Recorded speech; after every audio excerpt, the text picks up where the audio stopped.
And here we are back with another live broadcast here on my Primetime channel. This channel is designed for those of us who are on this journey trying to make age 50 to 75 the best years of our life.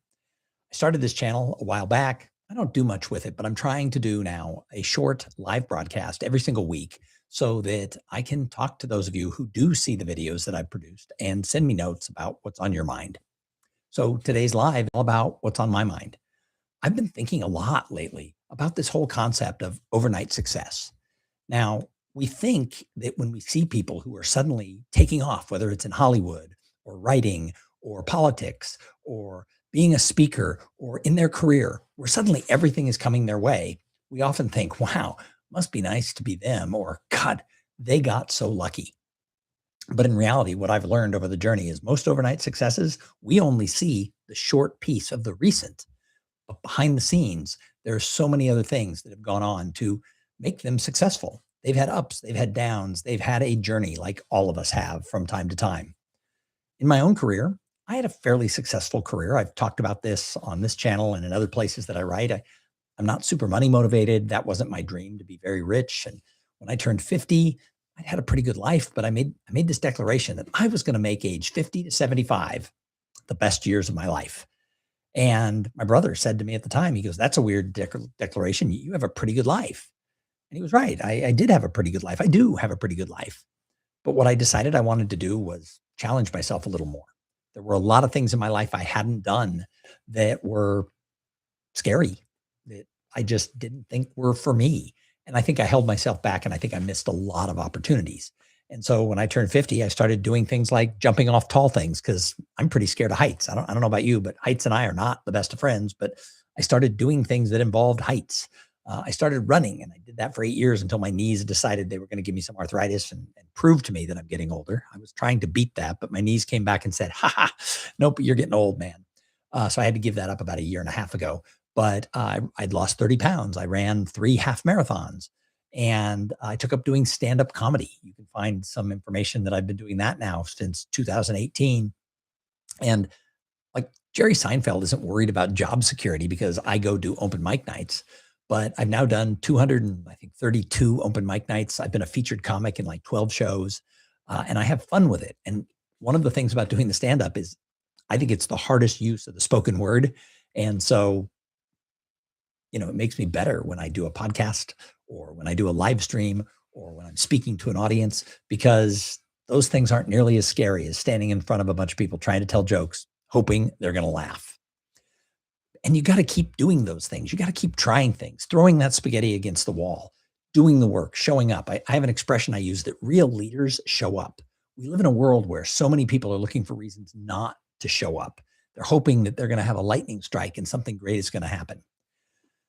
But anyway, my career went through some really tough years, like 4 years of really, really hard times. I'd had a pretty good run. I was working hard to make age 50 to 75 the best years of my life. And it worked for like 5 years. I was having all kinds of new experiences and trying new things. And, I think it was impressive, at least to me, that I'd gotten out of my shell. And then the pandemic hit and my career took a real nosedive. If you make your living speaking to audiences, live conferences, that was a really rough time. And as much as I tried to pivot, I wasn't able to figure it out. There's a lot of speakers who figured out new things. There's people who had multiple streams of income. There's a lot of people who went online and just lied, told everybody, "Oh, I'm doing so great. Look at me," taking pictures of themselves in a studio, looking like they were doing a broadcast. And the reality is they were just marketing themselves, kind of fake it till you make it, which to me means in today's world, lie. Fake it till you make it's a great theory. The idea is show up like you're successful. Show up in the place of where you're going to be when opportunity strikes. But a lot of people have misinterpreted that to tell lies. Go out there and fake it, fake it, fake it. Tell people you're doing things you're not. Pretend to be successful. And that just makes me want to like throw up a little bit in my mouth, like, blah. So it was hard. And I'm pretty honest about the fact that I went through financial setbacks. I kind of lost some self-confidence. I thought it was going to happen forever. I thought that finance is the future. I thought, God, I still have 30, 40, maybe 50 years. Well, probably not 50 years, but 30 or 40 years. My dad lived to be 99. So I have to plan up here that I'm going to make it to be 100. I thought, oh no, it's going to be rough. It's going to be this. There's ageism, and ageism is a real thing. We've talked about that in other videos. But What I realized is if I just kept showing up and doing the work, if I just kept trying, if I kept being the best me I could be, opportunities were going to come. And both in my speaking career and in this association I run a technology association in Austin, Texas. It faced some big headwinds when I took it over. And there were a lot of problems I just had to figure out. The pandemic wasn't kind to membership organizations, but I just keep showing up and doing the work. And all of a sudden, in both of those aspects of my career, some good things are starting to happen. Now, it's not like I've exploded. I'm certainly not calling myself an overnight success. I don't even have 1,000 people who follow this channel. So if you're watching this, please go subscribe, throw me a bone, give me a little love. But what I'm finding is that if you keep doing the work, if you keep putting people first, if you continue to realize that, yeah, we live in this digital world, but you need to get in front of real people. Watching a video like this is awesome. You can learn, people can give you an idea. Someone like me can give you an inspiration. But even better, go have coffee with somebody who you admire in your industry, in your neighborhood, in your circle of influence, because you never know when you get face to face where something's going to click and that person and you are going to come up with some idea. You're going to be able to do something, and then keep trying to fine tune. I hadn't really done a lot of live broadcasts. I've been podcasting for years, but I always have the edit button or I can start over. And I just decided for this channel, once a week or more, I was going to try and go live and just talk about things that are important. And, does that going to mean I'm going to tip and I'm going to go viral? I highly doubt it. But that's not what I'm trying to do. I'm trying to share information and let people know that you're not alone here as you're struggling in this 25-year gap from 50 to 75. I'll add in something else. People say to me all the time, they're like, well, Thom, you talk about it, make age 50 to 75 the best years of your life. What are you going to do from 75 to 100? I will cross that bridge when I get to it. I've still got 15 and a half years to go before I get to 75. And based on what I've seen the last 10 years, you can have some really high highs and some really low lows in a decade. And so I don't want to be thinking about what I'm doing when I'm 80. I'll worry about that when I'm 80. But like right now, talking about overnight success, right now, if you're paying attention, there is sort of a pop cultural thing happening out there. There's a TV show that's getting a whole bunch of attention. The actors 8 weeks ago were entirely unknown. In fact, 10 months ago, before they landed this role that they each had, they were both waiting tables. So 10 months ago, you have two 24-year-olds or thereabouts actors, one in Canada, one in Hollywood, who are just like waiting tables at like a spaghetti factory type restaurant. And not really into it, but they're working. They're doing auditions. They're doing student films. They're taking small parts. They're in acting classes. These guys were doing what a young actor really needs to do.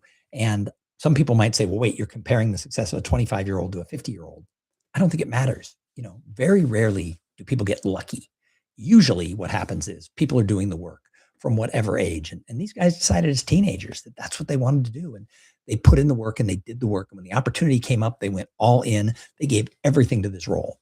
So it's a show that in the US you can find on HBO Max called Heated Rivalry.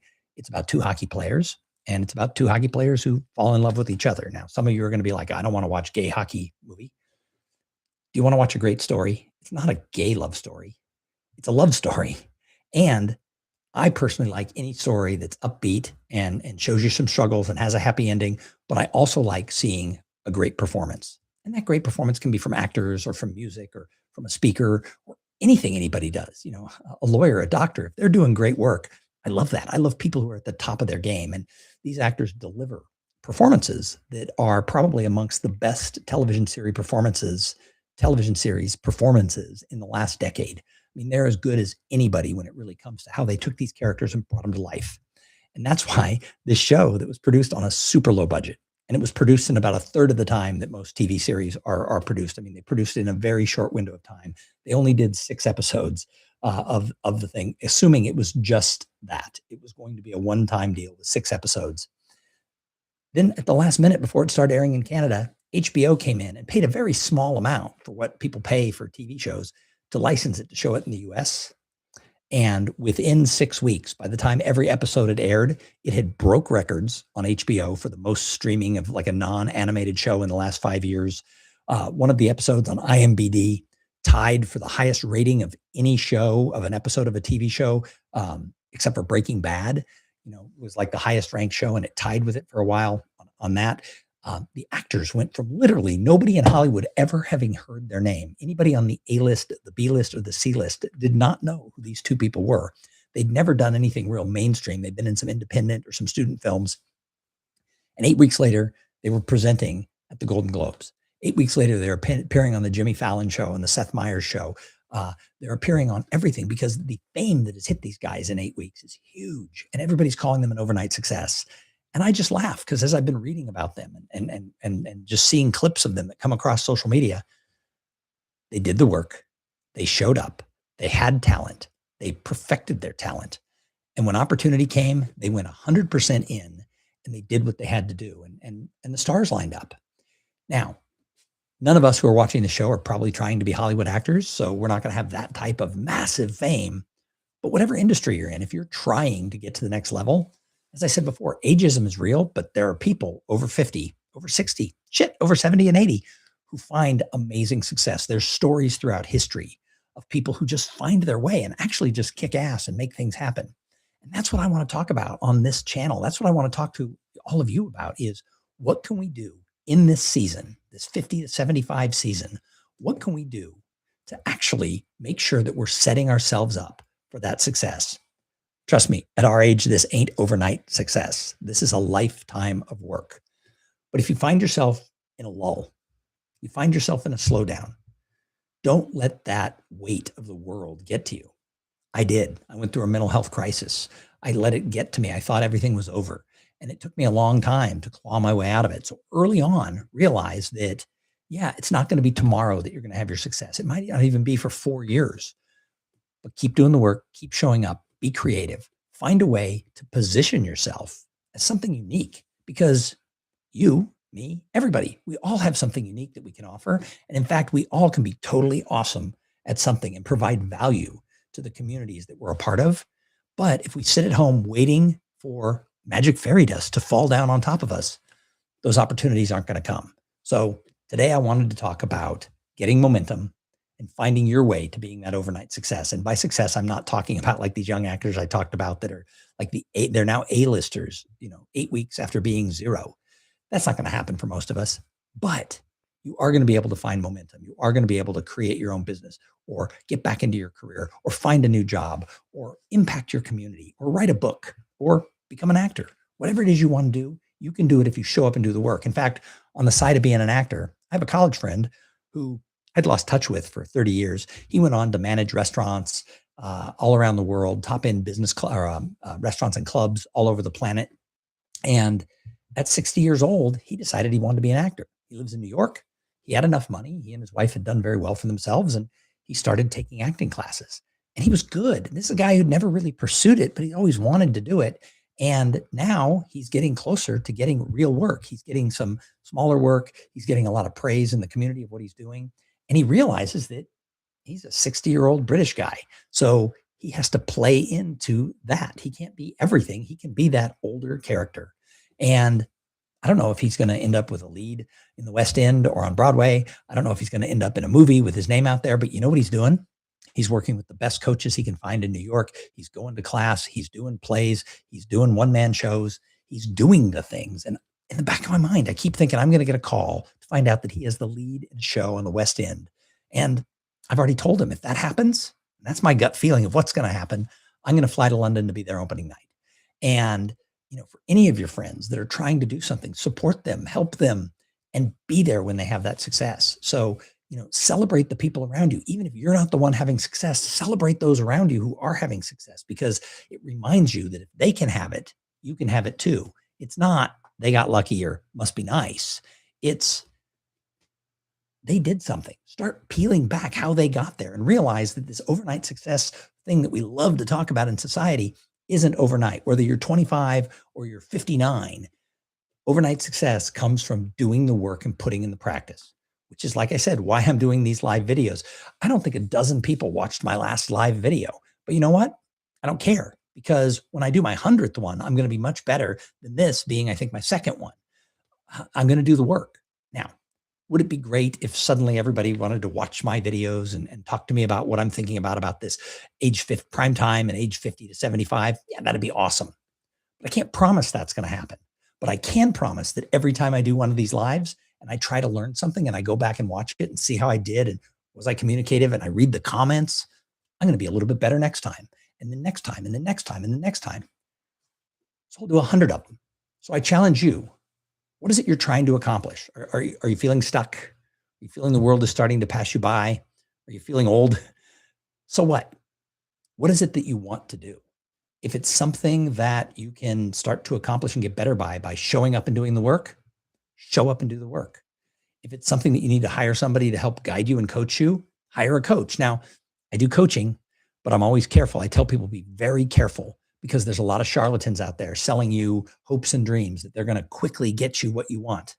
I can't quickly get you what you want. But if you find somebody who's affordable for your price range, who's willing to work with you, who seems to care, and who you have a vibe with, question everybody who wants to separate you from your money. Question them, question them, question them, and then decide, is it worth it? What's the worst thing that happens if I give this person $3,000, $4,000, $10,000? I don't get any value. Well, you probably don't not get any value. You'll get some value, but be cautious and careful. Don't just blindly follow. I have a young friend who, if somebody tells them on a video that, oh, I'm successful, I'm a millionaire, I can teach you how to do it too, he believes them and he throws money at these people. And the reality is half of them are full of shit. Excuse my language. That'll probably get me bleeped out, but they're full of something. So I tell you over and over and over, be cautious when you're trying to give your money to anybody because a lot of people on the internet are full of stuff. All right. So that's where this live is going today. It's literally just about how to make age 50 to 75 the best years of your life and realize that you can create momentum that will lead you to opportunities. Not promising you're going to be an overnight success, but a little bit better than yesterday is a good thing.